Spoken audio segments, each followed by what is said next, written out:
What if the most powerful empire of the modern world, the nation that defeated fascism, outlasted the Soviet Union, and ruled the global economy for nearly a century, is now collapsing in the exact same way Rome did?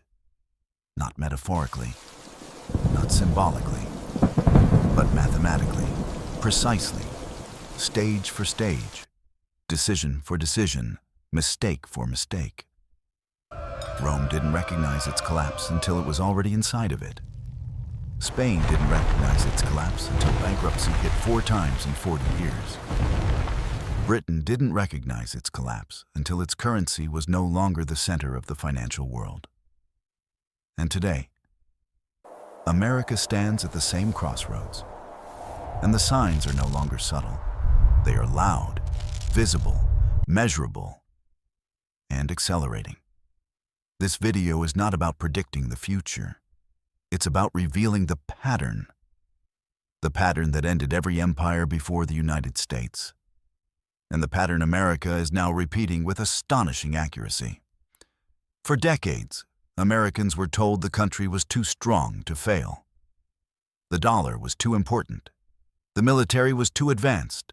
The economy was too big. And Rome said the same. And Spain said the same. And Britain said the same. Every empire believes it is different, until the day it no longer is. The truth is simple. Empires don't fall when they lose wars. Empires fall when they lose their money. And right now, the United States is facing a crisis deeper than politics, deeper than recessions, deeper than elections. A crisis of debt, a crisis of currency, a crisis of confidence. The exact same trifecta that collapsed Rome, Spain, and Britain. And once you see the pattern, you cannot unsee it. Every empire in history, no matter when or where, passed through the exact same economic life cycle. 7 stages, 7 irreversible steps, 7 signals of decline. Stage 1, rise to dominance, a strong economy, a respected military, a trusted currency. Foreign nations depend on the empire for trade. The world flows through it. Rome had its silver denarius. Britain had the gold-backed pound. America has the dollar. Stage 2. Expansion power invites ambition. Ambition invites overreach. The empire takes on more than it can sustain. Rome spread across 3 continents. Britain ruled 1/4 of the planet. America today maintains nearly 800 military bases.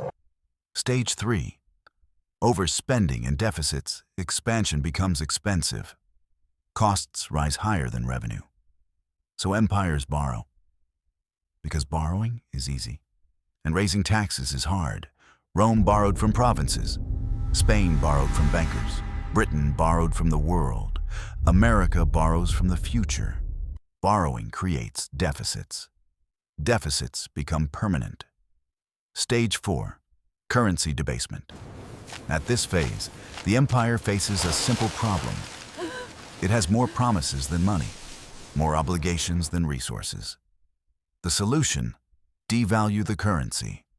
Rome diluted its silver. Spain flooded Europe with New World silver. Britain abandoned the gold standard. America printed trillions during the 2008 crisis, trillions more during the pandemic, and trillions beyond that to keep the system alive. Stage 5. Inflation crisis. Once the currency weakens, prices rise, savings erode. The middle class cracks. People lose trust. Inflation is not just an economic problem. It is a psychological breaking point. Stage 6. Loss of confidence. This is the fatal stage. Not when money loses value, but when people stop believing in it. Citizens stop trusting the government. Foreign nations diversify away. Allies begin creating alternatives. The world quietly exits the empire system. Stage 7. Collapse. Collapse is not always an explosion. Sometimes it's a fade, a slow descent into irrelevance, a transition from leader to follower. This seven-stage pattern is universal. It has never failed. And right now, the United States is deep inside stage 6. Rome was once the unbeatable superpower. Its roads, armies, engineering, and economy were unmatched. But the cracks began quietly, not with enemies, but with money. The denarius, the dollar of the ancient world. The denarius began as 100% silver, a perfect representation of value. For centuries, it held the empire together. Then emperors faced rising costs, wars, borders, corruption, debt. So they did what modern governments do today. They debased the currency. 100% silver became 90%, then 50%, then 20%, and eventually, barely 5%. The coins looked the same, but their value vanished. What followed was predictable. Prices exploded. Merchants refused payment in denarius. Soldiers demanded gold. The government lost its ability to function. Rome didn't fall when the barbarians attacked. Rome fell when its money collapsed. America's modern version is not silver dilution. It is money printing. But the result is identical. More currency, less value, cracking trust. Spain became the richest empire in the world after discovering the silver mines of the New World. The wealth flowing into Spain was unimaginable. But Spain made the same fatal mistake modern America is making. It mistook money for strength. Spain imported silver. It did not produce. It did not innovate. It did not build. So when silver flooded Europe, prices rose everywhere. Inflation destroyed Spain's purchasing power. Wars drained its treasury. Debt piled up. The empire defaulted 4 times. Spain collapsed not because it ran out of money, but because it had too much of it. Inflation is not a sign of prosperity. It is a sign of decay. The United States today prints money not backed by production, but by debt. Spain is the warning. America is the repetition. Britain was the global superpower for centuries. Its navy dominated the oceans. Its colonies covered the map. Its currency was the world's gold standard. But wars are expensive, and victory is even more expensive. World War I and World War II crushed Britain's finances. Debt soared. Gold reserves vanished. The pound weakened. Confidence evaporated. By 1944, at the Bretton Woods Conference, the world replaced the British pound with the American dollar as the global reserve currency. That moment ended the British Empire. Not with a war, but with a currency shift. History shows the same rule every time. When the reserve currency falls, the empire falls with it. Now, the dollar faces the same pressure the pound once faced. Debt, overextension, inflation, declining trust, rising rivals. History is not subtle. The parallels are too strong to ignore. America today stands exactly where past empires stood right before collapse. 1. Debt beyond return, $38 trillion in federal debt. Trillion-dollar deficits even in stable years. Debt rising faster than income. This is classic late-stage empire behavior. 2.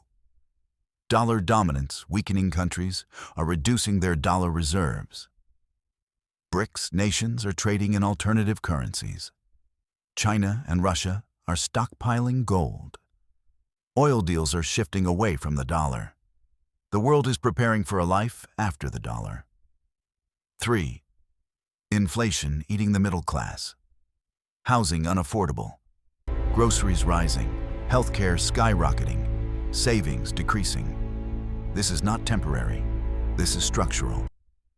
4. Political fracture empires collapse fastest when internal division replaces unity. Rome's Senate fought itself. Britain's politics fractured. America is now in its most divided era in half a century. 5. Global overstretch 800 military bases, long wars, geopolitical commitments too large to sustain. Rome had the same problem, so did Britain, so did Spain. 6. Declining trust, the most lethal warning sign. Countries are moving away from the dollar. Investors are seeking alternatives. Citizens quietly fear instability. Trust is the final pillar of an empire.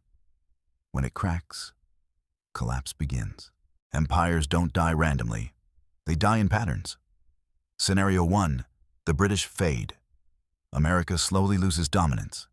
The dollar gradually declines. The empire shrinks peacefully. A long, slow descent.